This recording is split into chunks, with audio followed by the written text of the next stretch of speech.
ഏവർക്കും നമസ്കാരം. നമ്മൾ ഇന്ന് ഡീൽ ചെയ്യാൻ പോകുന്നത് റീജനറേഷൻ ഓഫ് ദ ഫോറസ്റ്റ് എന്നൊരു ടോപ്പിക്കിനെ പറ്റിയിട്ടാണ്. സോ ആദ്യമായി myself I am Aquila Carmel. ഞാൻ forest biology and tree improvement എന്ന സബ്ജക്റ്റിൽ ആണ് PG എടുത്തിരിക്കുന്നത്. സോ നമ്മൾ ഇന്ന് ഡീൽ ചെയ്യാൻ പോകുന്നത് റീജനറേഷൻ ഓഫ് ദ ഫോറസ്റ്റ് എന്ന ടോപ്പിക്കിനെ പറ്റിയിട്ടാണ്. It is a very vast topic. കുറെ അധികം കാര്യങ്ങൾ പറയാനുള്ള ഒരു ടോപ്പിക്കാണിത്. അപ്പൊ നമ്മളിത് ഘട്ടം ഘട്ടമായിട്ടാണ് പഠിക്കുക. ആദ്യത്തെ ഒരു ഘട്ടം എന്ന് പറഞ്ഞു കഴിഞ്ഞാൽ ഏതൊരു ടോപ്പിക്കും നമ്മൾ സ്റ്റാർട്ട് ചെയ്യുമ്പോൾ അതിന് ഒരു 4 WH ക്വസ്റ്റ്യൻസ് ഉണ്ടാവും. What, where, why and whom. എന്തിന്, എങ്ങനെ, എപ്പോ, എവിടെ വെച്ച്. ഈ 4 ചോദ്യങ്ങൾക്കാണ് നമ്മൾ ഏതൊരു ടോപ്പിക്കിനും ആൻസർ ചെയ്യുക. അപ്പം ഈ ഒരു റീജനറേഷൻ ഓഫ് ദ ഫോറസ്റ്റ് എന്ന ടോപ്പിക്കിൽ നമ്മൾ ആദ്യം ഡീൽ ചെയ്യാൻ പോകുന്നത് വൈ, എന്തിനു വേണ്ടിയിട്ടാണ് നമ്മളൊരു റീജനറേഷൻ അല്ലെങ്കിൽ പുനരുജ്ജീവിതം നമ്മൾ ശ്രമിക്കുന്നത്. കാടുകൾക്ക് എന്തിനു വേണ്ടിയിട്ടാണ് നമ്മൾ പിന്നെയും അതിനെ വളർത്തണമെന്ന് ആഗ്രഹിക്കുന്നത്, അല്ലെങ്കിൽ എന്തുകൊണ്ടാണ് നമ്മൾ റീജനറേഷൻ ചെയ്യുന്നത് എന്നതാണ് ഫസ്റ്റത്തെ ടോപ്പിക്. അതിന്റെ എന്തെങ്കിലും ഡിഫറെന്റ് ടൈപ്സ് ഉണ്ടെന്നുണ്ടെങ്കിൽ അതിന്റെ പലതരത്തിലുള്ള രീതികൾ, അതിനെന്തൊക്കെയാണ് അതിനെ ബാധിക്കുന്നത്, എങ്ങനെയൊക്കെയാണ് അതിനെ ചെയ്യേണ്ടത്, എന്തൊക്കെ കാരണങ്ങളാണ് നമ്മൾ ശ്രദ്ധിക്കേണ്ടത്. ഈ ഒരു കുറച്ച് കാര്യങ്ങളാണ് നമ്മൾ ഈ ടോപ്പിക്കിന്റെ ആദ്യത്തെ ഭാഗത്ത് നമ്മൾ നോക്കുന്നത്. സോ നമുക്ക് ടോപ്പിക്കിലേക്ക് കടക്കാം. ഞാൻ നേരത്തെ പറഞ്ഞതുപോലെ റീജനറേഷൻ എന്ന് പറയുന്നത് നമ്മളൊരു ഫോറസ്റ്റ് അവിടെ ഉണ്ടായി നിൽക്കുകയും അല്ലെങ്കിൽ ഒരു ഫോറസ്റ്റ് ഇല്ലാത്ത ഒരു ഏരിയയിൽ നമ്മൾ പിന്നെയും ഒരു ഫോറസ്റ്റ് ഉണ്ടാക്കാൻ ശ്രമിക്കുന്നു, അല്ലെങ്കിൽ ആ ഫോറസ്റ്റ് നിലനിൽക്കെ, കാട് നിലനിൽക്കെ പിന്നെയും അതിനെ വളർത്താൻ ശ്രമിക്കുകയാണ്, അല്ലെങ്കിൽ അതിന്റെ ഒരു രണ്ടാം ഭാഗം ആയിട്ട് നമ്മൾ എന്തെങ്കിലും അതിനെ പുനരുജ്ജീവിക്കാൻ ശ്രമിക്കുകയാണ് എന്നുണ്ടെങ്കിലാണ് നമ്മൾ റീജനറേഷൻ എന്ന് പറയുക. അപ്പൊ റീജനറേഷൻ എന്തിനു വേണ്ടിയിട്ടാണ് ചെയ്യുന്നത് എന്നുള്ളതിന്റെ കുറച്ച് കാരണങ്ങളുണ്ട്. ഫസ്റ്റ് ഓഫ് ഓൾ നമുക്ക് അവിടെ ഒരു ഫോറസ്റ്റ് വേണം, ഒരു കാട് വേണം. അവിടെ ഉണ്ടാവാതിരുന്ന ഒരു സാഹചര്യമാണെങ്കിലും ഉള്ള സാഹചര്യമാണെങ്കിലും ആ കാടിനെ നിലനിർത്തുക എന്നത് ഒരു കാരണമായിരിക്കാം. അതല്ല എന്നുണ്ടെന്നുണ്ടെങ്കിൽ നമുക്ക് എന്തെങ്കിലും ആവശ്യമുണ്ടാവും പേഴ്സണലി, എനിക്കോ അല്ലെങ്കിൽ ആ കാട് എന്നുള്ളത് ആരുടെ ഓണർഷിപ്പിലാണോ അയാൾക്ക്, അതൊരു പ്രൈവറ്റ് ആളാവട്ടെ അതല്ലെങ്കിൽ ഒരു ഗവൺമെന്റൽ പ്ലേസ് ആകട്ടെ, എങ്ങനെയാണെങ്കിലും ആർക്ക് വേണ്ടിയിട്ടാണ് നമ്മൾ ആ കാർഡ് പിന്നെയും റീപ്ലനിഷ് ചെയ്യാൻ ശ്രമിക്കുന്നത്. അത് ആണ് മെയിൻ രണ്ടാമത്തെ വേറൊരു റീസൺ എന്ന് പറയുന്നത്. പിന്നെ കാര്യം എന്താന്ന് വെച്ച് കഴിഞ്ഞാൽ ഒരു കാർഡിന് ഒരു എക്കോളജിക്കൽ ബാലൻസ് ഉണ്ട്. അതിന് അതിൻ്റെതായിട്ടുള്ള കുറച്ച് ഒരു സൈക്കിൾസ് ഉണ്ട്, അതിൻ്റെതായിട്ടുള്ള ഒരു റുട്ടീൻസ് ഉണ്ട്. അപ്പൊ അതൊക്കെ ഒന്ന് മെയിൻറ്റെയിൻ ചെയ്യാൻ വേണ്ടിയിട്ടാണ് നമ്മൾ പിന്നെ റീജനറേഷന് ശ്രമിക്കുക. പിന്നെ ഏറ്റവും വലിയ കാരണം എന്ന് വെച്ച് കഴിഞ്ഞാൽ ഇന്നത്തെ കാലത്ത് ഗ്ലോബൽ വാർമിങ്ങും ക്ലൈമറ്റ് ചേഞ്ചും ചൂടും ബാക്കി കാര്യങ്ങളൊക്കെ ഭയങ്കരമായിട്ട് കൂടിക്കൊണ്ടിരിക്കുമ്പോൾ ആ ക്ലൈമറ്റിനെ ഒന്ന് പിടിച്ചു നിർത്താൻ വേണ്ടിയിട്ട്, ആ സിറ്റുവേഷൻസിനെ ഒന്ന് മെയിൻറ്റെയിൻ ചെയ്യാൻ വേണ്ടിയിട്ട് കൂടിയിട്ടാണ് നമ്മൾ റീജനറേഷൻ ശ്രമിക്കുക. പിന്നെ ഒരു കാര്യം എന്താണെന്ന് വെച്ച് കഴിഞ്ഞാൽ നമുക്ക് ഉള്ള കാര്യങ്ങളൊക്കെ ഒന്ന് സംരക്ഷിക്കുക, ഒന്ന് നമുക്ക് കൺസേർവ് ചെയ്യാം. നമ്മളുടെ ചുറ്റുമുള്ള പ്രകൃതിയാണെങ്കിലും അതിനെ അസോസിയേറ്റ് ചെയ്തിട്ടിരിക്കുന്ന, അതുമായിട്ട് ബന്ധപ്പെട്ടിരിക്കുന്ന ചുറ്റുമുള്ള ഘടകങ്ങളാണെങ്കിലും അതിനെ ഒന്ന് പ്രൊട്ടക്ട് ചെയ്യുക, ഒന്ന് കൺസേർവ് ചെയ്യുക. ഉള്ളതിനെ നമ്മളൊന്ന് സംരക്ഷിച്ചു വെച്ചിട്ട് നാളേക്ക് വേണ്ടി നമ്മൾ അതിനെ മാറ്റി വെക്കുക.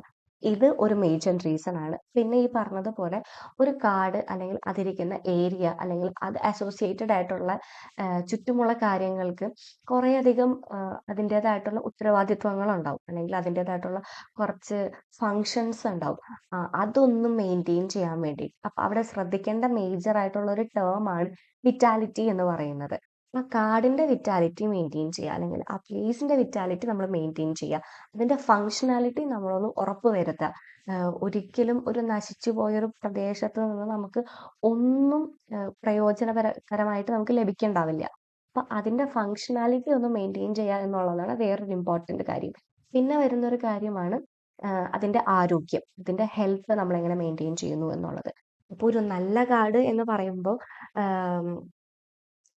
മനുഷ്യന്റെ കേസിൽ പറയുന്നത് പോലത്തെ ആരോഗ്യപരമായിട്ടുള്ള കാര്യങ്ങളുള്ള ഒരു കാടിന്റെ കാര്യത്തിൽ വരിക. കാടിന്റെ കാര്യത്തിൽ അതിന് ആരോഗ്യം എന്ന് പറയുന്നത് എത്രത്തോളം അതിൽ സസ്യങ്ങളുണ്ട്, എത്രത്തോളം അതിനെ അസോസിയേറ്റ് ചെയ്തിരിക്കുന്ന പക്ഷികളുണ്ട്, മൃഗങ്ങളുണ്ട്, അതിൽ നിന്ന് എത്ര ഗുണങ്ങൾ മനുഷ്യർക്ക് കിട്ടുന്നുണ്ട്, നമ്മൾ എത്ര ഗുണങ്ങൾ കാടിന് തിരിച്ചു കൊടുക്കുന്നുണ്ട്, ഇങ്ങനെയുള്ള കുറച്ച് കാര്യങ്ങളാണ്. അപ്പോൾ കാടിൻ്റെ ഹെൽത്ത് മെയിൻറ്റെയിൻ ചെയ്യാം, നല്ല രീതിക്കുള്ള ആ കാട് ഒരു ഹെൽത്തി കാടെന്ന് നമ്മൾ വീക്ഷിക്കുന്നത് എങ്ങനെയാണെന്ന് വെച്ച് കഴിഞ്ഞാൽ ത്രൂ അവർ ഐസ്. നമ്മൾ ഓൺ ആ കണ്ടുകൊണ്ട് നമ്മൾ അതിനെ എങ്ങനെ മനസ്സിലാക്കുന്നു എന്ന് വെച്ച് കഴിഞ്ഞാൽ ഫുൾ ഗ്രീൻ ആയിട്ടിരിക്കുന്നത്, നല്ല പോലെ എന്താ പറയുക, ഇലകളും നല്ല പോലെ ശാഖകളും ഒക്കെ ഉണ്ടായി നിൽക്കുന്ന ഒരു ഗാർഡനെയാണ് നമ്മൾ പ്രോപ്പർ ഹെൽത്തി എന്ന് പറയുന്നത്. സോ ഗ്രീനറി എന്ന് പറയുന്ന സാധനം ഈസ് റിലേറ്റഡ് ടു അതിനെ എഫക്റ്റ് ചെയ്യുന്ന പാരാമീറ്റേഴ്സ്. അതായത് എത്രത്തോളം അതിൽ നിന്ന് പ്രൊഡക്ടിവിറ്റി ഉണ്ട്. ഇപ്പോൾ മനുഷ്യന്റെ കേസിലാണെങ്കിൽ ഓക്സിജൻ അത് എത്രത്തോളം ഉൽപ്പാദിപ്പിക്കുന്നുണ്ട്, അത് എത്രത്തോളം ബാക്കിയുള്ള അതിനെ സറൗണ്ട് ചെയ്തിരിക്കുന്ന ബാക്കി ജീവജാലങ്ങൾക്ക് അത് എത്രത്തോളം ഉപകാരപ്പെടുന്നുണ്ട്, പിന്നെ അതിൽ നിന്ന് എത്രത്തോളം ഇൻകം നമുക്ക് ജനറേറ്റ് ചെയ്യാൻ പറ്റുന്നുണ്ട്, എത്രത്തോളം വരുമാനം നമ്മൾക്ക് കിട്ടുന്നുണ്ട്. അത് പടിയിൽ നിന്നായിക്കോട്ടെ, അതല്ല അതിൽ നിന്ന് വരുന്ന ഫലങ്ങളിൽ നിന്നായിക്കോട്ടെ, അതല്ല വേറെ ഏതെങ്കിലും ആസ്പെക്റ്റുകളിൽ നിന്നും ആയിക്കോട്ടെ. ഇതിനെയാണ് നമ്മൾ ഒരു ഫോറസ്റ്റ് ഹെൽത്ത് എന്ന് പറയാം. സോ പ്രോപ്പറായിട്ട് ഒരു ഫോറസ്റ്റ് ഹെൽത്ത് മെയിൻറ്റെയിൻ ചെയ്യുന്നുണ്ട്. ഈ പാരാമീറ്റേഴ്സ് ഒക്കെ കൊണ്ടാണ് നമ്മളൊരു ഫോറസ്റ്റിന്റെ റീജനറേഷൻ ഇമ്പോർട്ടൻ്റ് ആണ് എന്ന് പറയുന്നത്. പിന്നെ മേജർ ആയിട്ടുള്ള ഒരു കാര്യം എന്താണെന്ന് വെച്ച് കഴിഞ്ഞാൽ, റീജനറേഷൻ ഒരിക്കലും യാദൃശ്ചികമായി മാത്രം സംഭവിക്കുന്ന ഒരു കാര്യമല്ല. നമ്മൾ മനുഷ്യർ മുന്നിട്ട് മാൻമെയ്ഡ് ആയിട്ട് നമ്മൾ ഇന്റൻഷനലിയും ഒരു സ്ഥലത്ത് റീജനറേഷൻ ചെയ്യാം. അതല്ലാന്നുണ്ടെങ്കിൽ യാദൃശ്ചികമായും റീജനറേഷൻ സംഭവിക്കും. അപ്പൊ യാദൃശ്ചികമായി എങ്ങനെ സംഭവിക്കുന്നു എന്ന് വെച്ച് കഴിഞ്ഞാൽ, ഒരു മരം വരുന്നു, അതിൽ നിന്ന് ശാഖകൾ വരുന്നു, അതിന് നന്നായിട്ട് പൂക്കുന്നു, അത് കായ്ക്കുന്നു, അതിൽ നിന്ന് കായ്പഴം നിലത്ത് വീഴുന്നു, അതിൽ നിന്നുള്ള സീഡിൽ നിന്ന് തിരിച്ച് അതിന്റെ ഒരു യങ്ങർ ജനറേഷൻ, അതല്ലെങ്കിൽ അതിന്റെ ഒരു സെക്കൻഡ് ജനറേഷൻ അവിടെ നിന്ന് ഉത്ഭവിക്കുന്നു. ഇതാണ് അൺഇൻറ്റൻഷനലി ആയിട്ട് അവിടെ എങ്ങനെ റീജനറേഷൻ സംഭവിക്കുന്നു എന്നാണ്. ഇന്റൻഷനലി എങ്ങനെ സംഭവിക്കുന്നു എന്ന് വെച്ച് കഴിഞ്ഞാൽ, ഒരു സ്ഥലത്ത് എനിക്ക് പിന്നെയും ആ കാടിനെ കുറച്ചും കൂടി നല്ല രീതിക്ക്, അല്ലെങ്കിൽ എനിക്ക് വേണ്ട കുറച്ച് ബെനഫിറ്റ്സ് ആ കാട് തന്നുകൊണ്ട് എനിക്ക് അവിടെ ഒരു കാട് വളർത്തണം. അത് എൻ്റെ ലക്ഷ്യമായിക്കോട്ടെ, അതല്ല എൻ്റെ ലക്ഷ്യം എന്ന് പറയുമ്പോൾ മേ ബി എൻ്റെ ലക്ഷ്യം എന്ന് പറയുന്നത് നല്ലൊരു ഇൻകം ജനറേറ്റ് ചെയ്യുക എന്നുള്ളതായിരിക്കാം. അതായത് എനിക്ക് ഒരു തടി തരുന്ന കുറച്ചധികം മരങ്ങളാണ് അവിടെ വളർത്തേണ്ടത്, തേക്കോ ഈട്ടിയോ അങ്ങനെ എന്തെങ്കിലും.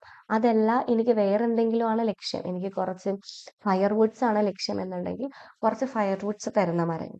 അതല്ല പൂക്കളാണ് ലക്ഷ്യം എന്നുണ്ടെങ്കിൽ പൂക്കൾ തരുന്ന മരങ്ങൾ.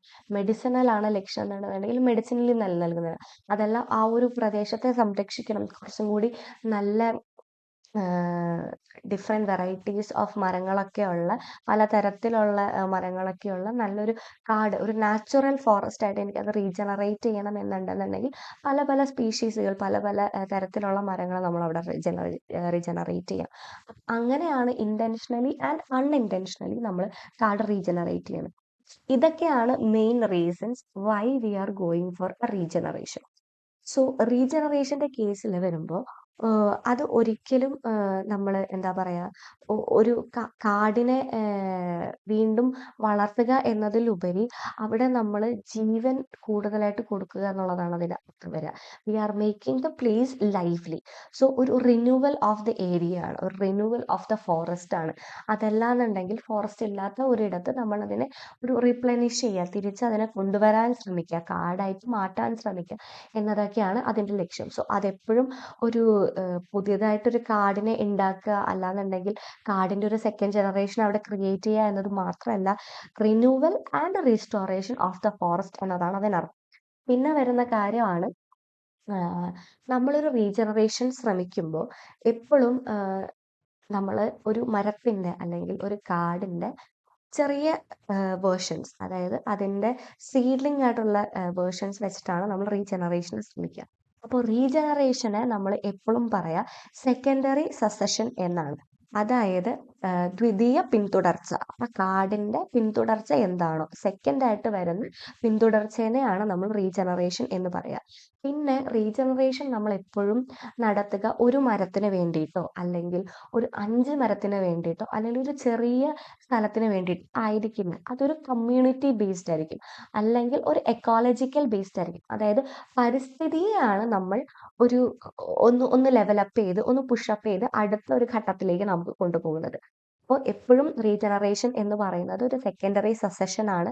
അതൊരു കമ്മ്യൂണിറ്റി ലെവൽ അല്ലെങ്കിൽ ഒരു എക്കോളജിക്കൽ ലെവൽ ഓഫ് പ്രോസസ് ആണ്. ഒരു പരിസ്ഥിതി ബന്ധപ്പെട്ടിട്ടുള്ള ഒരു പ്രോസസ്സാണ് നമ്മൾ റീജനറേഷൻ എന്ന് പറയുന്നത്. ഇനി മൂവിങ് ഫോർവേഡ് നമ്മൾ ഇന്ന് മെയിനായിട്ട് ഡിസ്കസ് ചെയ്യാൻ പോകുന്നത് പല തരത്തിലുള്ള റീജനറേഷനുകളാണ്.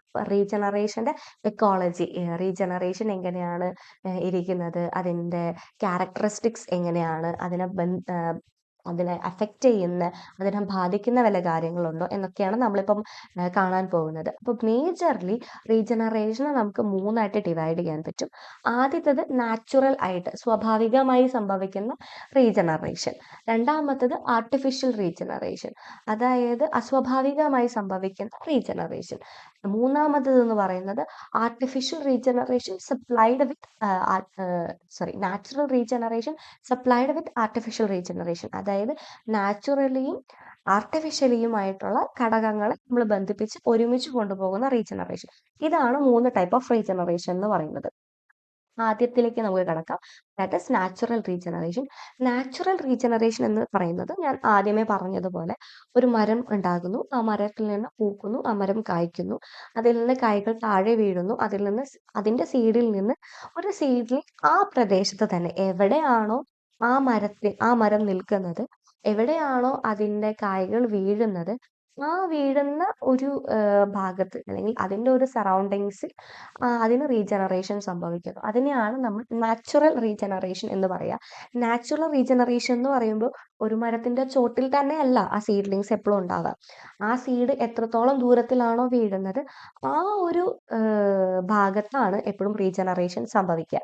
അപ്പോൾ നാച്ചുറൽ റീജനറേഷൻ്റെ കാര്യത്തിൽ വരുമ്പോൾ നമ്മൾ ശ്രദ്ധിക്കേണ്ട കുറച്ചധികം പാരാമീറ്റേഴ്സ് ഉണ്ട്.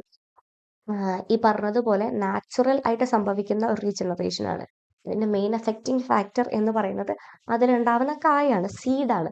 ആ സീഡിന്റെ ബന്ധപ്പെടുത്തുന്ന അല്ലെങ്കിൽ സീഡ് എങ്ങനെ ആ ഒരു മരത്തിന്റെ റീജനറേഷന് കാരണമാകുന്നു എന്നതിനെ അഫക്റ്റ് ചെയ്തിട്ടിരിക്കും നാച്ചുറൽ റീജനറേഷന്റെ പ്രൊഡക്ടിവിറ്റി അല്ലെങ്കിൽ അതിന്റെ ഒരു സക്സസ് റേഷ്യോ എന്ന് പറയുന്നത്. അപ്പോൾ നാച്ചുറൽ ആയിട്ട് റീജനറേറ്റ് ചെയ്ത് വരുന്ന ഒരു ഫോറസ്റ്റിനെ നമ്മൾ വിളിക്കുന്ന പേരാണ് ഹൈ ഫോറസ്റ്റ് എന്നത്. 2 തരത്തിൽ നമുക്കത് സംഭവിക്കാം. ഒന്ന് സീഡിൽ നിന്ന് തന്നെ സംഭവിക്കുന്നു. ഓക്കെ, അതിനെ നമ്മൾ ഹൈ ഫോറസ്റ്റ് എന്ന് പറയുന്നു. രണ്ടാമതെന്ന് പറയുന്നത് അതിന്റെ വെജിറ്റേറ്റീവ് പാർട്ട്. അതായത് ഇപ്പൊ നമ്മൾ ചില മരങ്ങളിൽ ശ്രദ്ധിച്ചിട്ടുണ്ടാവും, അതിന്റെ കൊമ്പിൽ നിന്ന്, അതിന്റെ ശാഖയിൽ നിന്ന് പുതിയതായിട്ടൊരു മരം ഉത്ഭവിക്കുന്നു, അല്ലെങ്കിൽ അതിന്റെ വേരിൽ നിന്ന് പുതിയതായിട്ടൊരു മരം ഉത്ഭവിക്കുന്നു. ഇപ്പോൾ നമുക്ക് ഏറ്റവും അറിയാവുന്ന ഏറ്റവും ഫെമിലിയർ ആയിട്ടുള്ള ഒരു എക്സാമ്പിൾ പറയുകയാണെന്നുണ്ടെങ്കിൽ വാഴ ഒരു മരമല്ല, അതൊരു പാമാണ്. പക്ഷെ സ്റ്റിൽ വാഴയെ പറ്റി പറയുമ്പോൾ വാഴയുടെ കണ്ണിൽ നിന്നാണ് പുതിയ വാഴകൾ ഉണ്ടായി വരുന്നത്, അല്ലെ? അതിന്റെ ചുറ്റും ഒരു ബഞ്ച് ഓഫ് വാഴകളായിട്ടാണ് ഉണ്ടായി വരുന്നത്. അതുപോലെ തന്നെ മരത്തിന്റെ കേസിലും റൂട്ട് സക്കേഴ്സിൽ നിന്ന് അല്ലെങ്കിൽ ഏതെങ്കിലും ഒരു വെജിറ്റേറ്റീവ് ആയിട്ടുള്ള പാർട്ടിൽ നിന്ന്, റിപ്രൊഡക്റ്റീവ് പാർട്ടുണ്ട്, വെജിറ്റേറ്റീവ് പാർട്ടുണ്ട്. റിപ്രൊഡക്റ്റീവ് പാർട്ട് എന്ന് പറയുന്നത് ഫ്ലവർ, സീഡ്, ഫ്രൂട്ട് എന്നൊക്കെയാണ്. ഇതിനൊക്കെ മാറ്റി നിർത്തി ബാക്കി ഏതെങ്കിലും പാർട്ടിൽ നിന്നാണ് റീജനറേഷൻ സംഭവിക്കുന്നത് എങ്കിൽ അതിനെയാണ് നമ്മൾ, അതും ടൈപ്പ് ഓഫ് നാച്ചുറൽ റീജനറേഷൻ തന്നെയാണ്. പക്ഷെ അതിനെ നമ്മൾ അങ്ങനെ ഉത്ഭവിക്കുന്ന ഫോറസ്റ്റുകളെ നമ്മൾ കോപ്പീസ് ഫോറസ്റ്റ് എന്ന് പറയും. 2 തരത്തിലുള്ള ഫോറസ്റ്റുകൾ ഉണ്ട്. High forest, coppice forest. Based on റീജനറേഷന്റെ ബേസിസിലാണ് ഈ ഹൈ ഫോറസ്റ്റ്, കോപ്പീസ് ഫോറസ്റ്റ് എന്നൊക്കെ നമ്മൾ ക്ലാസിഫൈ ചെയ്യുന്നത്. അപ്പൊ ഹൈ ഫോറസ്റ്റ് എന്ന് പറഞ്ഞു കഴിഞ്ഞാൽ regeneration from the seed, copies forest എന്ന് പറഞ്ഞു കഴിഞ്ഞാൽ റീജനറേഷൻ ഫ്രം വെജിറ്റേറ്റീവ് പാർട്സ്. അത് ഓർത്തിരിക്കുക. അപ്പം നാച്ചുറൽ റീജനറേഷനിലേക്ക് തിരിച്ചു വരുമ്പോൾ, natural regeneration as I said സീഡാണ് മെയിൻ റീസൺ. അപ്പം സീഡായിട്ട് ബന്ധപ്പെട്ട കുറച്ചധികം പാരാമീറ്റേഴ്സ് ഉണ്ട് which affect the natural regeneration. Natural റീജനറേഷനെ സീഡ് മൂലം ബാധിക്കുന്ന കുറച്ച് കാരണങ്ങളെയാണ് നമ്മളിനി കാണാൻ പോകുന്നത്. ഒന്നാമത്തെ കാര്യം എന്ന് പറയുന്നത് സീഡ് പ്രൊഡക്ഷൻ. എത്രത്തോളം ഉൽപാദനം ഉണ്ട് സീഡിന്റെ, എത്രത്തോളം കായുൽപാദനം ഉണ്ട് ആ ഒരു മരത്തിന്. സെക്കൻഡ് വൺ, സീഡിന്റെ ഡിസ്പേഴ്സൽ. എങ്ങനെയാണ് ആ സീഡ് പല സ്ഥലങ്ങളിലേക്കും പോകുന്നത് അല്ലെങ്കിൽ അത് ഡിസ്പേഴ്സ് ആകുന്നത് എന്നത്. പിന്നെ വരുന്നത് സീഡിന്റെ ജെർമിനേഷൻ. സീഡ് നന്നായിട്ട് വളരുന്നുണ്ടോ, അതിന്റെ വളർച്ച എന്തോരമുണ്ട് എന്നുള്ളത്. പിന്നെ വരുന്നത് എസ്റ്റാബ്ലിഷ്മെന്റ്. സീഡ് നമ്മൾ വളർന്ന് അതൊരു സീഡ്ലിംഗ് ആയി, അതൊരു തൈയായി നമ്മളൊരു സ്ഥലത്ത് കൊണ്ടുപോയി നട്ടു കഴിഞ്ഞു കഴിഞ്ഞാൽ അതവിടെ പിടിക്കുന്നുണ്ടോ എന്നുള്ളതാണ്, അതവിടെ വളരുന്നുണ്ടോ എന്നുള്ളതാണ് ഏറ്റവും 4ാമത്തെ ഫാക്ടർ. സോ നമുക്ക് ഏറ്റവും ഇമ്പോർട്ടൻ്റ് ആയിട്ടുള്ള കുറച്ച് സ്പീഷീസിന്റെ ടേബിൾ ആണ് ഈ സ്ലൈഡിന്റെ വലതുഭാഗത്ത് ഞാൻ കാണിച്ചിരിക്കുന്നത്. അപ്പൊ അതിനകത്ത് കണ്ടു കഴിഞ്ഞു കഴിഞ്ഞാൽ what is the moderate seeder and what is the good seeder? Seeder എന്ന് വെച്ച് കഴിഞ്ഞാൽ ഏത് നമ്മളൊരു മരം നട്ട് ആ മരം നട്ട് എത്ര വർഷത്തിനുള്ളിലാണ് നമ്മൾക്ക് ഒരു നല്ല എമൗണ്ട് ഓഫ് സീഡ് ലഭിക്കുന്നത് എന്നതിനാണ് നമ്മൾ സീഡിയർ എന്ന് പറയാം. അപ്പൊ നമുക്ക് മോഡറേറ്റ് സീഡിയർ ഉണ്ട്, ഗുഡ് സീഡിയർ ഉണ്ട്. ഇപ്പോഴും ഒരു ഗുഡ് സീഡിയർ ഉള്ള ഒരു മരമാണ് എന്നുണ്ടെന്നുണ്ടെങ്കിൽ നന്നായിട്ട് നമുക്ക് എന്താ സീഡിന്റെ അവൈലബിലിറ്റി ഉണ്ടാവും, നന്നായിട്ട് നമുക്ക് സീഡ് ലഭ്യമാകും. ലഭിച്ചു കഴിഞ്ഞു കഴിഞ്ഞാൽ പിന്നെ ബാക്കിയുള്ള പ്രോസസ്സ് ഒക്കെ കുറച്ചും കൂടി എളുപ്പമാണ്.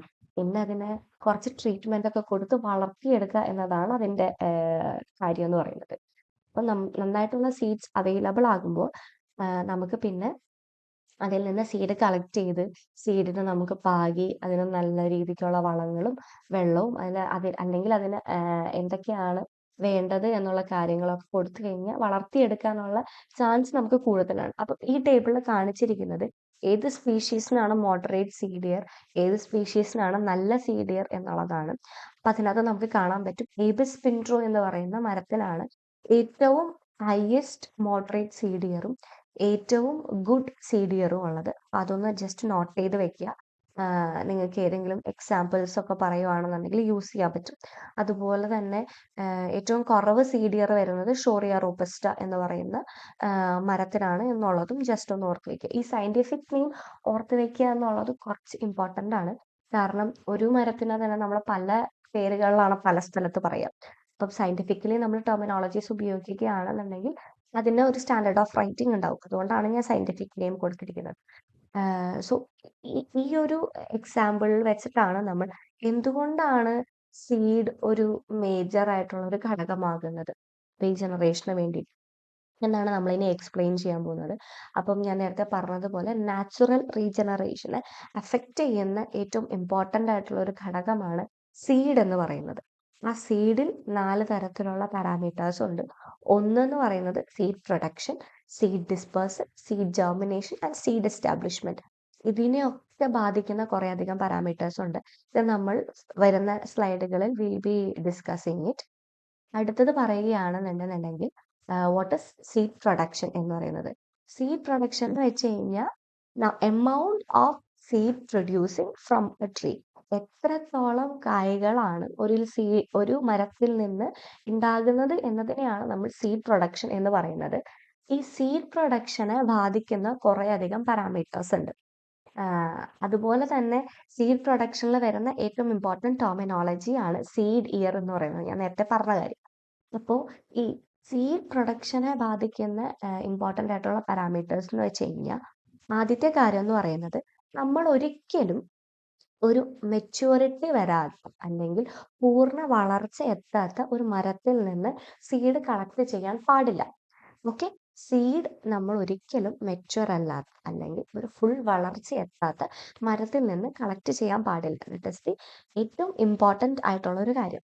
രണ്ടാമത്തെ കാര്യം എന്ന് പറഞ്ഞു കഴിഞ്ഞാൽ വളർച്ച കൂടിയ, അതായത് ഒരു ട്രീക്ക് ഒരു റൊട്ടേഷൻ പീരിയഡ് ഉണ്ടാവും. അതായത് ഒരു ട്രീക്ക് മാക്സിമം ആയിട്ട് അതിന്റെ പ്രൊഡക്ടിവിറ്റി ലഭിക്കുന്ന ഒരു പീരിയഡ് ഓഫ് വർഷം ഉണ്ടാവും.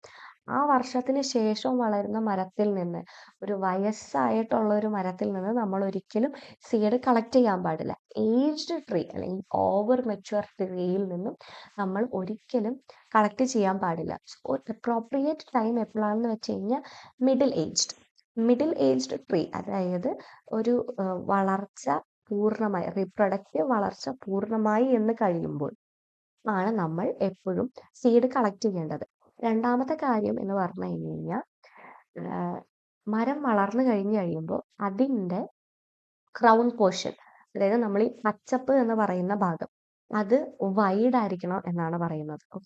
മാക്സിമം വൈഡ്നെസ്, മരം എത്രത്തോളം വിശാലമായിട്ട് വളരുന്നോ അത്രത്തോളം സീഡ് ഉണ്ടാവാനുള്ള ചാൻസസ് കൂടുതലായിരിക്കും എന്നാണ് പറയുന്നത്. സോ ഒരിക്കലും ഭയങ്കര ഹൈറ്റ് ഉള്ള ഒരു മരത്തിൽ നിന്ന് നമ്മൾ സീഡ് കളക്ട് ചെയ്യാൻ പോവില്ല. കാരണം എന്താണെന്ന് വെച്ച് കഴിഞ്ഞാൽ ഒന്നാമത്തെ കളക്ട് ചെയ്യാനുള്ള ഡിഫിക്കൽട്ടിയാണ്. രണ്ടാമത്തെ കാര്യം കൂടുതൽ ബ്രാഞ്ചിങ് വരുമ്പോഴാണ് കൂടുതൽ സീഡ് പ്രൊഡ്യൂസ് ചെയ്യുക എന്നുള്ളതാണ്. പിന്നെ സീഡ് പ്രൊഡക്ഷനെ എഫക്റ്റ് ചെയ്യുന്ന ഒരു കാര്യം എന്ന് പറയുന്നത് ചൂട് പ്രദേശത്തുള്ള അല്ലെങ്കിൽ വാർമർ ക്ലൈമറ്റിലുള്ള മരങ്ങൾക്ക് എപ്പോഴും സീഡ് പ്രൊഡ്യൂസ് ചെയ്യാനുള്ള കപ്പാസിറ്റി വളരെയധികം കൂടുതലായിരിക്കും. അതുപോലെ തന്നെ പെട്ടെന്ന് ഒരു എന്തെങ്കിലും ഒരു സ്ട്രെസ് സംഭവിച്ചു, അല്ലെങ്കിൽ മരത്തിന് എന്തെങ്കിലും മുറിവ് സംഭവിച്ചു, അല്ലെങ്കിൽ എന്തെങ്കിലും സോർട്ട് ഓഫ് ഇഞ്ചുറി പറ്റി കഴിഞ്ഞ് കഴിഞ്ഞാൽ മരം പെട്ടെന്ന് ഫ്ലവർ ചെയ്യാനോ ഫ്രൂട്ട് ചെയ്യാനും ശ്രമിക്കും. ഇപ്പം നമ്മളുടെയൊക്കെ നാട്ടിൽ പണ്ട് നമ്മൾ ചെയ്തിരുന്ന, പണ്ടല്ല ഇപ്പോഴും ചെയ്തുകൊണ്ടിരുന്ന ഒരു പ്രക്രിയയാണ്, മാവ് അല്ലെങ്കിൽ പ്ലാവ് പൂത്തിട്ടില്ല എന്നുണ്ടെന്നുണ്ടെങ്കിൽ ഇതിന് ചുറ്റും തടം എടുത്തിട്ട് നമ്മൾ കത്തിക്കും, പുകയിട്ട് കൊടുക്കും. പുകയിട്ട് കൊടുത്തു കഴിഞ്ഞാൽ മാവ് വേഗം പൂക്കും, പ്ലാവ് വേഗം പൂക്കും എന്നൊക്കെ പറയും. അതിന് കാരണം എന്താന്ന് വെച്ച് കഴിഞ്ഞാൽ നമ്മൾ ആ മരത്തിന് ഒരു സ്ട്രെസ് കൊടുക്കുക. പെട്ടെന്ന് ഒരു ചൂട് അല്ലെങ്കിൽ പെട്ടെന്ന് ഒരു സ്മോക്കിംഗ് സിറ്റുവേഷൻ കൊടുക്കുമ്പോൾ അതിനൊരു സ്ട്രെസ്സാണ് സംഭവിക്കുന്നത്. സ്ട്രെസ് സിറ്റുവേഷനിൽ എപ്പോഴും മരങ്ങൾ പെട്ടെന്ന് പൂക്കുകയും കാക്കുകയും ഒക്കെ ചെയ്യാറുണ്ട്. പിന്നെ സീഡ് പ്രൊഡക്ഷനെ എഫക്റ്റ് ചെയ്യുന്ന കുറച്ച് പാരാമീറ്റർ എന്ന് പറയുന്നത് എക്സ്റ്റേണൽ പാരാമീറ്റർ ആണ്. അതായത് എത്രത്തോളം മഴ ലഭിച്ചു, എത്രത്തോളം വെള്ളം അതിന് ലഭിച്ചു, അതിൻ്റെ മണ്ണിൻ്റെ കണ്ടീഷൻസ് ഒക്കെ എങ്ങനെയായിരുന്നു, നല്ല ന്യൂട്രീഷ്യസ് ആയിട്ടുള്ള സിറ്റുവേഷൻസ് ആയിരുന്നോ, വല്ല ഫ്ലഡ് ഉണ്ടായിരുന്നോ, വെള്ളപ്പൊക്കം ഉണ്ടായിരുന്നോ, അല്ലെങ്കിൽ വരൾച്ച ഉണ്ടായിരുന്നോ, അല്ലെങ്കിൽ കൊടുങ്കാറ്റ് ഉണ്ടായിരുന്നോ, ഇതൊക്കെയാണ് എക്സ്റ്റേണൽ ഫാക്ടേഴ്സ്. അപ്പം എക്സ്റ്റേണൽ ഫാക്ടേഴ്സിനെ എങ്ങനെ നമുക്ക് എക്സാമ്പിൾ ചെയ്യാന്ന് വെച്ച് കഴിഞ്ഞാൽ, ഇപ്പം മാവ് പൂത്തിട്ട് പെട്ടെന്ന് മഴ പെയ്ത് കഴിഞ്ഞാൽ അത് പൂവ് മൊത്തം കൊഴിഞ്ഞു പോകും. പിന്നെ നമുക്ക് അതിൽ നിന്ന് മാങ്ങ ഉണ്ടാവില്ല. ഇതുപോലെ തന്നെയാണ് ഇതിന്റെ എല്ലാ മരത്തിന്റെ കാര്യത്തിലാണെങ്കിലും, അല്ലെങ്കിൽ ഏതെങ്കിലും ഒരു മരം പൂത്ത് കഴിഞ്ഞ് പെട്ടെന്നൊരു കാറ്റോ പെട്ടെന്നൊരു വരൾച്ചയോ അല്ലെങ്കിൽ പെട്ടെന്നൊരു മഴയോ എന്ത് വന്നു കഴിഞ്ഞാലും നമുക്ക് സീഡ് പ്രൊഡക്ഷൻ ഉണ്ടാവില്ല. അപ്പോൾ these are the parameters that are affecting seed production. ഒന്നെന്ന് പറയുന്നത് മരത്തിന്റെ പ്രായം എത്രയാണെന്നുള്ളത്, പിന്നെന്ന് പറയുന്നത് മരത്തിന്റെ ക്രൗൺ എത്രയാണെന്നുള്ളത്, മൂന്നാമതെന്ന് പറയുന്നത് അതിന്റെ ക്ലൈമാറ്റിക് കണ്ടീഷൻ, അതായത് വാർമർ ഏരിയാസ് ആണോ അതല്ലാന്നുണ്ടെങ്കിൽ കൂൾഡ് ഏരിയാസ് ആണോ അല്ലെങ്കിൽ എങ്ങനെയാണെന്നുള്ളത്. പിന്നെ വരുന്നതാണ് നമ്മൾ എക്സ്റ്റേണൽ പാരാമീറ്റേഴ്സ്. അടുത്ത ഫാക്ടർ എന്ന് പറയുന്നത് എങ്ങനെയാണ് ഈ സീഡ് ഡിസ്പേഴ്സ് ആകുന്നത്, അല്ലെങ്കിൽ എങ്ങനെയാണ് അത് ഒരിടത്ത് നിന്ന് വേറൊരിടത്തിലേക്ക് പോകുന്നത് എന്നുള്ളതാണ്. അപ്പം സീഡ് ഡിസ്പേർഷനെ എഫക്റ്റ് ചെയ്യുന്ന കുറേയധികം പാരാമീറ്റേഴ്സ് ഉണ്ട്. സീഡിന്റെ വെയിറ്റ് എന്തോരമുണ്ട്, സീഡ് എങ്ങനെയാണ് ഇരിക്കുന്നത്, സീഡിന്റെ ഷേപ്പ് എങ്ങനെയാണ്, സീഡ് എന്ന് പറയുന്നത് ഒരു ഫ്ലഷി ആയിട്ടുള്ള ഒരു കായാണോ, അതല്ലെങ്കിൽ ഡ്രൈഡ് ആയിട്ടുള്ള ഒരു കായയാണോ, പൾപ്പുള്ളതാണോ പൾപ്പില്ലാത്തതാണോ, അട്രാക്റ്റീവ് ആണോ ഭംഗിയുള്ളതാണോ ഭംഗിയില്ലാത്തതാണോ എന്നൊക്കെ ഈ സീഡിന്റെ ഡിസ്പേർഷനെ എഫക്ട് ചെയ്യും. അപ്പൊ മെയിൻലി നമ്മൾ എങ്ങനെയാ പറയാന്ന് വെച്ച് കഴിഞ്ഞാൽ, ലൈറ്റ് വെയ്റ്റഡ് സീഡ് ആണ് എങ്കിൽ, അതായത് വളരെയധികം ഭാരം കുറഞ്ഞ വിത്തുകളാണ് എങ്കിൽ അത് കാറ്റ് മൂലം ഡിസ്പേഴ്സ് ആകും എന്നുള്ളതാണ്. അതായത് നമ്മൾ സീഡ് ഉണ്ടായി വരുമ്പോഴത്തേക്കും കാറ്റടിക്കും, കാറ്റ് ഒരു ഡിസ്പേർഷൻ സംഭവിക്കും. ഇനി അതല്ല, കുറച്ചും കൂടി അട്രാക്റ്റീവ് ആയിട്ടുള്ള അല്ലെങ്കിൽ ബ്രൈറ്റ് ആയിട്ടുള്ള സീഡുകളും ഫ്ലവറുകളും ആണ് എങ്കിൽ, പൊതുവെ ആനിമൽസ് അല്ലെങ്കിൽ ബേർഡ്സ്, ഒന്നില്ലെങ്കിൽ പക്ഷികൾ അല്ലെങ്കിൽ മൃഗങ്ങൾ, ഇത് രണ്ടുമായിരിക്കുള്ളൂ അതിന്റെ ഡിസ്പേർഷന് സഹായിക്കും. മൂന്നാമതെന്ന് പറയുന്നത് പൾപ്പി ആയിട്ടുള്ള സീഡ്സ് ആണ് എങ്കിൽ, അതായത് ഇപ്പൊ നമ്മളുടെ മാങ്ങ പോലെ അല്ലെങ്കിൽ ചക്ക പോലെ അല്ലെങ്കിൽ ആര്യവേപ്പിന്റെ സീഡ് പോലെ, അതല്ലാന്നുണ്ടെങ്കിൽ ആര്യവേപ്പിന്റെ തന്നെ ഒരു വൈൽഡ് വെറൈറ്റി ഉണ്ട്, മീലിയ ഡൂബിയ എന്ന് പറയുന്നത്. അതുപോലത്തുള്ള സീഡുകളാണെന്നുണ്ടെങ്കിൽ ഇത് കുറച്ച് പൾപ്പിയാണ്, അതിൽ കുറച്ച് ഫ്ലഷ് ഉണ്ടാവും. അപ്പൊ അങ്ങനെയുള്ള സീഡുകളാണ് എന്നുണ്ടെന്നുണ്ടെങ്കിൽ പൊതുവെ ഗ്രാവിറ്റിയാണ്. ഇപ്പൊ മാങ്ങയൊക്കെ എങ്ങനെയാ, മാങ്ങ താഴേക്ക് വീഴുന്നു അവിടെ നിന്ന് മുളച്ച് വരുന്നു, ചക്കയാണെങ്കിൽ താഴേക്ക് വീഴുന്നു മുളച്ച് വരുന്നു, അങ്ങനെയൊക്കെയാണ് സീഡ് ഡിസ്പേർഷൻ. അപ്പൊ ഞാനിവിടെ കുറച്ച് എക്സാമ്പിൾസ് കൊടുത്തിട്ടുണ്ട്: by wind, by water, by gravity, by birds, by animals. ഏതൊക്കെ സ്പീഷീസ് ആണ് ഏതൊക്കെ പാരാമീറ്ററുകളിലൂടെ ഡിസ്പേർഷൻ സംഭവിക്കുന്നത് എന്നതാണ് അതിന് എക്സാമ്പിൾ വരിക. ഇനി സീഡ് ഡിസ്പേർഷനിൽ വേറൊരു കാര്യം എന്താന്ന് വെച്ച് കഴിഞ്ഞാൽ, പെട്ടെന്ന് ഒരു ഡിസാസ്റ്റർ സംഭവിക്കുകയാണ് എങ്കിൽ, അല്ലെങ്കിൽ പെട്ടെന്ന് ഒരു ക്ലൈമാറ്റിക് ചേഞ്ച് സംഭവിക്കുകയാണ് എങ്കിലും, നമുക്ക് മാക്സിമം എമൗണ്ട് ഓഫ് റീജനറേഷൻ അല്ലെങ്കിൽ ജേർമിനേഷൻ പെട്ടെന്ന് നടക്കാനുള്ളൊരു സാധ്യതയുണ്ട്. അതൊരു കോമൺ ആയിട്ടുള്ള ഒരു ഫാക്ടറാണ്. നമ്മൾ ഏതെങ്കിലും ഒരു പാരാമീറ്ററിന് കുറച്ച് സ്ട്രെസ് കൊടുക്കുകയാണെന്നുണ്ടെങ്കിൽ പെട്ടെന്ന് അതിന് റിയാക്ട് ചെയ്യാനുള്ള ടെൻഡൻസി കൂടുതലായിരിക്കും. അതും ഒരു ഇമ്പോർട്ടൻറ്റ് ഫാക്ടറാണ്. പിന്നെ ഇവിടെ പറയാനുള്ള ഒരു എക്സാമ്പിൾ, വെള്ളത്തിലൂടെ എങ്ങനെ സീഡ് ഡിസ്പേഴ്സൽ സംഭവിക്കുന്നു എന്നുള്ളത്. അതിന് ഏറ്റവും നല്ല എക്സാമ്പിൾ ആണ് നമ്മളുടെ തെങ്ങ്. തെങ്ങ് എപ്പോഴും വളരുന്നത്, അല്ലെങ്കിൽ ഇപ്പോഴത്തെ സിറ്റുവേഷനിൽ തെങ്ങിന്റെ കൾട്ടിവേഷൻ ഒക്കെ നടക്കുന്ന സമയമാണ്. പക്ഷെ അല്ലാന്നുണ്ടെന്നുണ്ടെങ്കിലും വെള്ളത്തിലൂടെയൊക്കെ തേങ്ങ ഒഴുകി വരുന്നത് നമ്മൾ സ്ഥിരം കാണുന്നതാണ്. വാട്ടർ ഒരു ഇമ്പോർട്ടന്റ് ഫാക്ടറായിട്ട് റീജനറേഷൻ സംഭവിക്കുന്നത് തെങ്ങിലാണ്. അല്ലാതെ കുറച്ചുള്ള ഫോറസ്ട്രി സ്പീഷീസ് ആണ് ഞാനിവിടെ തന്നിരിക്കുന്നത്. പിന്നെ നമ്മളുടെ കണ്ടൽ കാടുകൾ, അതും വെള്ളത്തിൽ തന്നെ വളരുന്ന, ജനിക്കുന്നതും വളരുന്നതും ഒക്കെ വെള്ളത്തിൽ തന്നെ ആയതുകൊണ്ട് വെള്ളം is the medium of seed dispersal in mangroves. Mangroves എന്ന് പറഞ്ഞു കഴിഞ്ഞാൽ കണ്ടൽക്കാടുകൾ. അപ്പൊ ഈ രണ്ട് എക്സാമ്പിൾസ്, അപ്പൊ നിങ്ങൾക്ക് കോമൺ ആയിട്ടുള്ള എക്സാമ്പിൾസ് ഓർത്തിരിക്കുവാണെന്നുണ്ടെന്നുണ്ടെങ്കിൽ നാളെ ഒരാൾ ചോദിക്കുമ്പോഴാണെങ്കിലും അല്ലെങ്കിൽ എക്സാംസിനൊക്കെ ആണെങ്കിലും അത് വളരെ എളുപ്പമായിരിക്കും. ഇനി അടുത്ത ഫാക്ടർ, ദാറ്റ് സീഡ് ജോമിനേഷൻ. സീഡ് ജോമിനേഷൻ എന്ന് വെച്ച് കഴിഞ്ഞാൽ സീഡാണ് അപ്പോൾ നാച്ചുറൽ റീജനറേഷനെ എഫക്റ്റ് ചെയ്യുന്ന ഒരു ഫാക്ടർ. ഇനി നാച്ചുറൽ റീജനറേഷൻ, നമുക്ക് നല്ലൊരു സീഡ് ഇയർ ഉണ്ടായി, നമുക്ക് നല്ലൊരു മരത്തിൽ നിന്ന് നല്ലൊരു സീഡ് ലഭിച്ചു. ഇനി നമ്മൾ അതിന് എന്ത് ചെയ്യും? ഇനി നമ്മൾ സീഡ് കിട്ടിയിട്ട് മാത്രം കാര്യമില്ലല്ലോ, നമ്മൾ അതിനെ നല്ലൊരു സീഡ് ബെഡിൽ കൊണ്ടുപോയിട്ട് പാകി അതിൽ നിന്ന് ഉണ്ടായി വരണമല്ലോ. അത് നമ്മൾ എങ്ങനെ ചെയ്യുമെന്നുള്ളതാണ് അടുത്ത ഒരു കാര്യം എന്ന് പറയുന്നത്. അപ്പം സീഡ് ജെർമിനേഷൻ അഫക്റ്റ് ചെയ്യുന്ന രണ്ട് ഫാക്ടേഴ്സ് ഉണ്ട്. ഒന്ന് ഇന്റേണൽ ഫാക്ടേഴ്സ്, അതായത് സീഡുമായിട്ട് ബന്ധപ്പെട്ട ഫാക്ടേഴ്സ്. രണ്ടെന്ന് പറയുന്നത് എക്സ്റ്റേണൽ ഫാക്ടേഴ്സ്, അതായത് സീഡിന് ചുറ്റുമുള്ള ഫാക്ടേഴ്സ്. അപ്പൊ ഇന്റേണൽ ഫാക്ടേഴ്സ് എന്താന്ന് വെച്ച് കഴിഞ്ഞാൽ സീഡിന്റെ അകത്ത് എത്രത്തോളം മോയ്സ്ചർ, ഈർപ്പമുണ്ട്, സീഡിന് എത്രത്തോളം ഓക്സിജൻ അതിൽ അവൈലബിൾ ആയിട്ടുണ്ട്, അല്ലെങ്കിൽ ഓക്സിജൻ ആ സീഡിന്റെ കോട്ട് എങ്ങനെയാണ്. ഒരു സീഡ് എന്ന് പറഞ്ഞു കഴിഞ്ഞാൽ സീഡിന് പല പല ലെയേഴ്സ് ഉണ്ടാവും. അപ്പൊ സീഡിന്റെ ഉള്ളിൽ ഉള്ള സീഡിനെ പ്രൊട്ടക്ട് ചെയ്ത് പുറത്ത് ഒരു കോട്ട് ഉണ്ടാവും. കോട്ട് എങ്ങനെയാണ്, ഹാർഡസ്റ്റ് ആയിട്ടുള്ള ഒരു കോട്ടാണോ അല്ലെങ്കിൽ ഭയങ്കര സോഫ്റ്റ് ആയിട്ടുള്ള ഒരു കോട്ടാണോ? ചില സീഡുകളൊക്കെ ആണെന്നുണ്ടെങ്കിൽ നമുക്ക് കത്തി കൊണ്ട് കുറച്ചൊന്ന് ബലം കൊടുത്തു കഴിഞ്ഞാൽ മുറിക്കാൻ പറ്റും. ഇപ്പൊ നമ്മുടെ ചക്ക, ചക്കപ്പഴമാണെങ്കിലും അല്ലെങ്കിൽ നമ്മുടെ മാങ്ങയാണെന്നുണ്ടെങ്കിലും അതിൻ്റെയൊക്കെ സീഡിന് അത്രയ്ക്ക് അങ്ങ് ബലമില്ല, നമുക്ക് വേണമെങ്കിൽ കട്ട് ചെയ്തെടുക്കാൻ പറ്റും. പക്ഷെ അതേ സമയം അടയ്ക്ക ആണെന്നെങ്കിലും ഒന്ന് ആലോചിച്ച് നോക്കുക, അടയ്ക്ക പൊട്ടിച്ചെടുക്കാൻ കുറച്ചധികം ബുദ്ധിമുട്ടാണ്. അതിലും കുറച്ചും കൂടി ബുദ്ധിമുട്ടാണ് നമ്മുടെ തേക്കിന്റെ സീഡ്. തേക്കിന്റെ സീഡ് കിട്ടിക്കഴിഞ്ഞ് കഴിഞ്ഞാൽ അത് ഭയങ്കര ഹാർഡാണ്, നമുക്ക് അങ്ങനെ ഇങ്ങനെയൊന്നും പൊട്ടിച്ചെടുക്കാൻ പറ്റത്തില്ല. സോ അങ്ങനെയുള്ള പാരാമീറ്റേഴ്സ് അതിനെ എഫക്റ്റ് ചെയ്യുന്നുണ്ടോ? പിന്നെ സീഡിന് എത്ര നാള് ആ സീഡായിട്ട് നമുക്ക് അതിനെ സംരക്ഷിച്ച് വെക്കാൻ പറ്റും? ഇപ്പൊ ഫോർ എക്സാമ്പിൾ ചക്ക തന്നെ എടുക്കാം. ചക്ക നമുക്ക് ഒരാഴ്ച കൊണ്ട് നമുക്കതിനെ വളർത്തിയെടുക്കാൻ പറ്റും അല്ലേ? ചക്ക കൊണ്ടുപോയി നമ്മളൊരു മണ്ണിൽ കുഴിച്ചിട്ട് കഴിഞ്ഞാൽ ഒരാഴ്ച രണ്ടാഴ്ചക്കുള്ളിൽ ചക്കയ്ക്ക് മുള പൊട്ടും. പക്ഷെ അതുപോലെ ഒരിക്കലും നമുക്ക് തേക്കിന്റെ സീഡിന് പറ്റില്ല, അല്ലെങ്കിൽ ചന്ദനത്തിന്റെ സീഡിന് പറ്റില്ല, അല്ലെങ്കിൽ രക്തചന്ദനത്തിന്റെ സീഡിന് പറ്റില്ല. അപ്പൊ അതിനെന്താന്ന് വെച്ച് കഴിഞ്ഞാൽ കുറച്ച് സീഡ് ട്രീറ്റ്മെന്റ്സ് കൊടുക്കണം.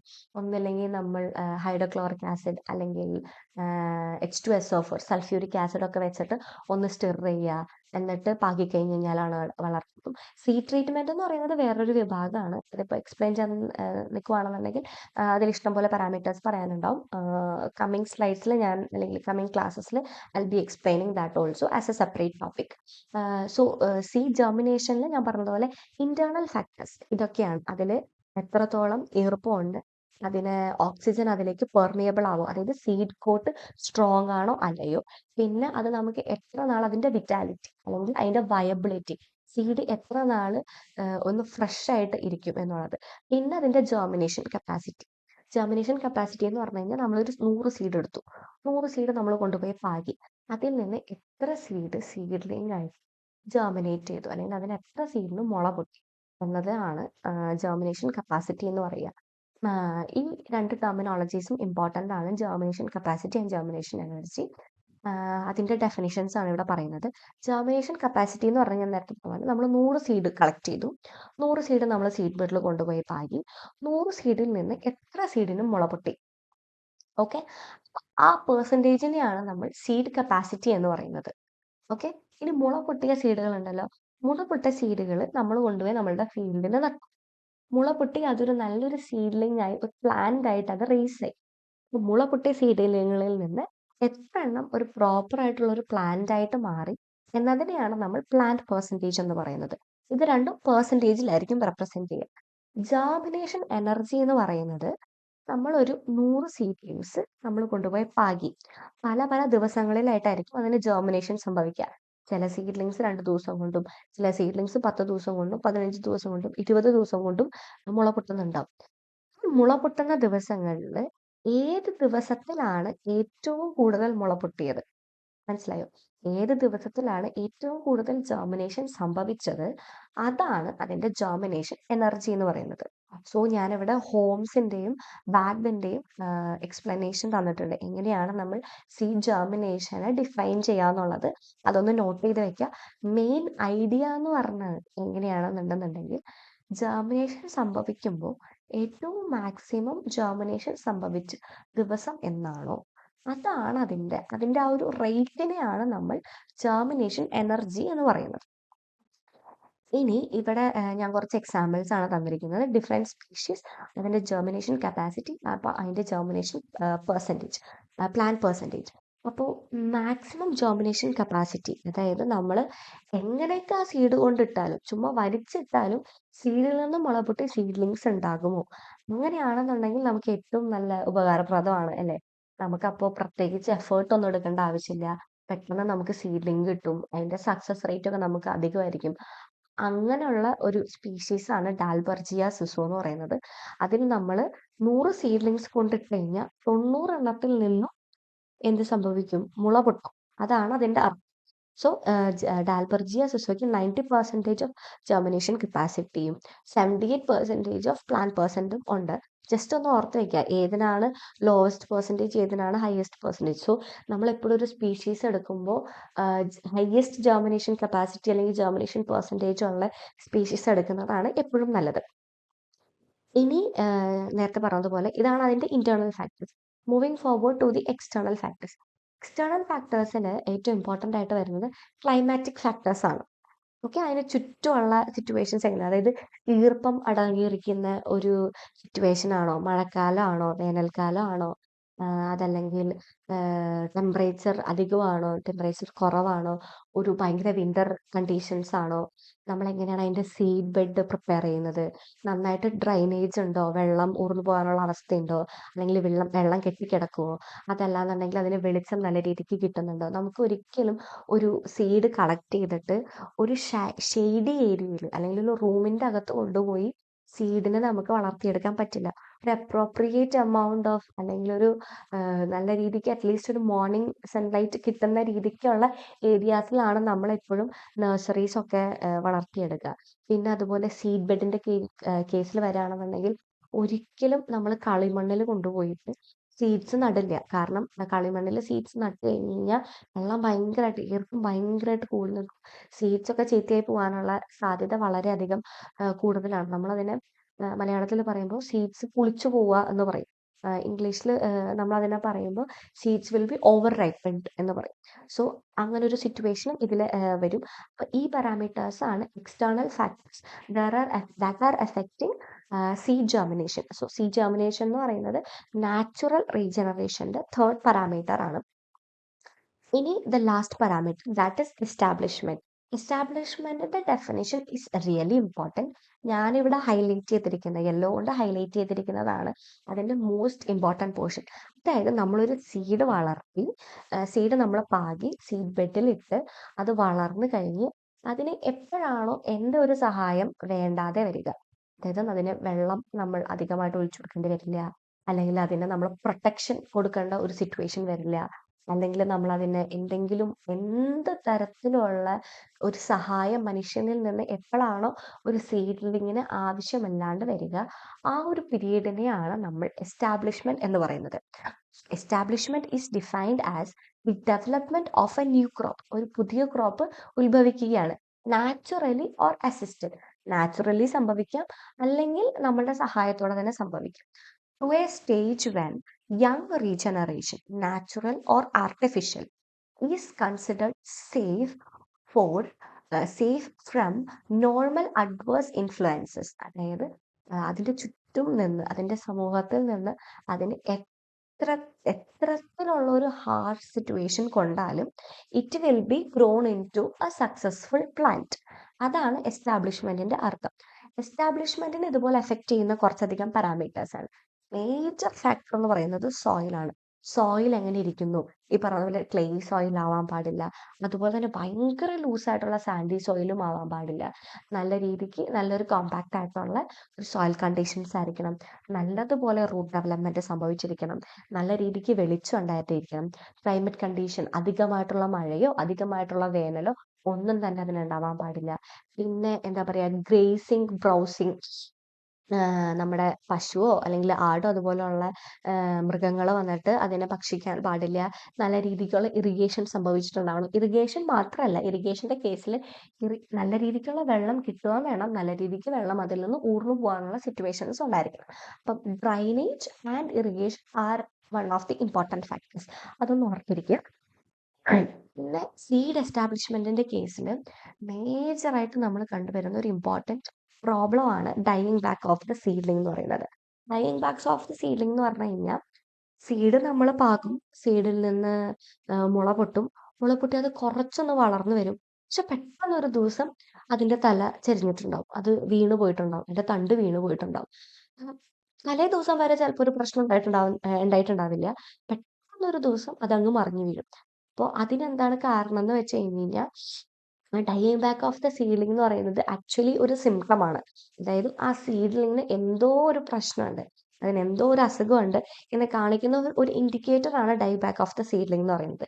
ഡൈ ബാക്ക് ഓഫ് ദ സീഡ്ലിംഗിൽ എപ്പോഴും റൂട്ടിന് എപ്പോഴും ജീവൻ ഉണ്ടാവും, പക്ഷെ തലഭാഗമാണ് മറിഞ്ഞു വീഴുക. അപ്പോൾ ഡൈ ബാക്ക് ഓഫ് ദ സീഡ്ലിംഗിൽ മെയിൻ ആയിട്ടുള്ള പ്രശ്നം എന്താണെന്ന് വെച്ച് കഴിഞ്ഞാൽ, സീഡിന് ഒരു വളർച്ച ഉണ്ടാവില്ല. ഒരു പെർട്ടിക്കുലർ ഏജ് വരെ വളർന്നിട്ട് പിന്നെ അങ്ങോട്ട് അതൊരു മരമായിട്ട് അതങ്ങ് വളരുന്നുണ്ടാവില്ല.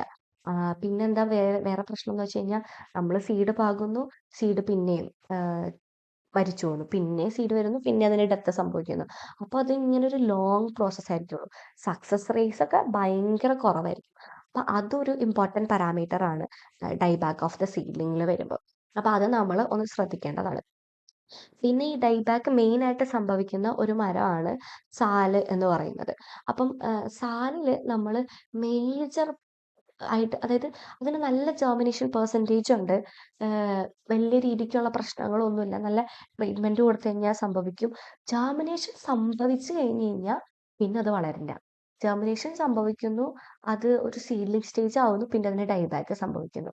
അപ്പൊ അതിന് മെയിൻ ആയിട്ടുള്ള കാര്യം എന്ന് വെച്ച് കഴിഞ്ഞാൽ, ഒന്ന് കോമ്പറ്റീഷൻ. അതായത് ഇത് വളർന്നുകൊണ്ടിരിക്കുന്ന സിറ്റുവേഷനിൽ പലതരത്തിലുള്ള ക്രോപ്പ് കോമ്പോസിഷൻസ് ഉണ്ടാവുമല്ലോ. അപ്പൊ അതിനൊരു കോമ്പറ്റീഷൻ, വെള്ളത്തിനും പ്രകാശത്തിനും ഒക്കെ ഒരു സൂര്യവെളിച്ചത്തിനും ഒക്കെ ഒരു കോമ്പറ്റീഷൻ സംഭവിക്കുമ്പോൾ അതിനൊരു സ്ട്രെസ് വന്ന് അതിന് വളരാൻ പറ്റാണ്ടിരിക്കുക. പിന്നെന്താന്ന് വെച്ച് കഴിഞ്ഞാൽ, നല്ല രീതിക്കുള്ള ഒരു ഡെൻസ് ആയിട്ടുള്ള വീഡ് ഗ്രോത്ത്, കള ഉണ്ടാവുക. പിന്നെ ഭയങ്കരമായിട്ട് ലീഫ് ലിറ്റർ, അതായത് ചവറൊക്കെ വീഴുന്ന ഒരു ഏരിയ ആണ് എന്നുണ്ടെന്നുണ്ടെങ്കിൽ, ലീഫ് ലിറ്റർ ഭയങ്കരമായിട്ട് ഉണ്ടെന്നുണ്ടെങ്കിൽ ഡികമ്പോസ് ചെയ്യാൻ കുറേ അധികം സമയമെടുക്കും. അപ്പോൾ അങ്ങനെയാണെന്നുണ്ടെങ്കിൽ വളർച്ച ഇതുപോലെ സംഭവിക്കും. പിന്നെ മെയിൻ ആയിട്ടുള്ള പ്രശ്നം എന്ന് വെച്ച് കഴിഞ്ഞാൽ, കാർബൺ ഡൈ ഓക്സൈഡ് കൂടുതലായിട്ട് വരിക. കാർബൺ ഡൈ ഓക്സൈഡിന്റെ അക്യുമുലേഷൻ വളരെ അധികമാണെന്നുണ്ടെങ്കിൽ, സെല്ലിന്റെ അകത്ത് വളരെ അധികമാണെന്നുണ്ടെന്നുണ്ടെങ്കിലും ഇതുപോലെ ഡൈബാക്ക് സംഭവിക്കും. പിന്നെ പെട്ടെന്ന് ഫ്ലഡ് വരിക, ഡ്രൗട്ട് വരിക, അല്ലെങ്കിൽ ബ്രൗസിങ്, ഗ്രേസിങ്, ഇതൊക്കെ മേജർ ആയിട്ടുള്ള ഒരു ഫാക്ടറാണ്. അപ്പോൾ ഒരു സീഡ്ലിങ്ങിന്റെ എസ്റ്റാബ്ലിഷ്മെന്റിന് നെഗറ്റീവായിട്ട് എപ്പോഴും ബാധിക്കുന്ന കുറച്ച് കാര്യങ്ങളാണ് drought, flood, irrigation, browsing and gracing. ഇത് നിങ്ങൾക്ക് എങ്ങനെയൊക്കെ ആരെങ്കിലുമൊക്കെ ക്വസ്റ്റ്യൻ ചോദിച്ചാലും കണ്ണടച്ച് പറയാൻ പറ്റുന്ന കുറച്ചധികം റീസൺസ് ആണ് drought, drainage, flood, grazing and browsing. ഇതെപ്പോഴും ഓർത്തിരിക്കുക. ഡൈ ബാക്ക് ഓഫ് ദ സാലിനാണെന്നുണ്ടെങ്കിൽ കാർബൺ ഡൈ ഓക്സൈഡിന്റെ അക്യുമുലേഷൻ ഒരു ഇമ്പോർട്ടൻറ്റ് ഫാക്ടറാണ്. പിന്നെ പറയുന്നതാണ് സീഡ്ലിംഗ് എക്സ്റ്റാബ്ലിഷ്മെന്റ് പീരീഡ്. അതായത് സീഡ് ഇനീഷ്യൽ റീജനറേഷൻ ടൈമിൽ നിന്ന് അതിനെ ഔട്ട്പ്ലാന്റ് ചെയ്യുന്ന സമയം വരെ ഉള്ള ഒരു പീരീഡിനെയാണ് നമ്മൾ സീഡ്ലിംഗ് എസ്റ്റാബ്ലിഷ്മെന്റ് എന്ന് പറയുന്നത്.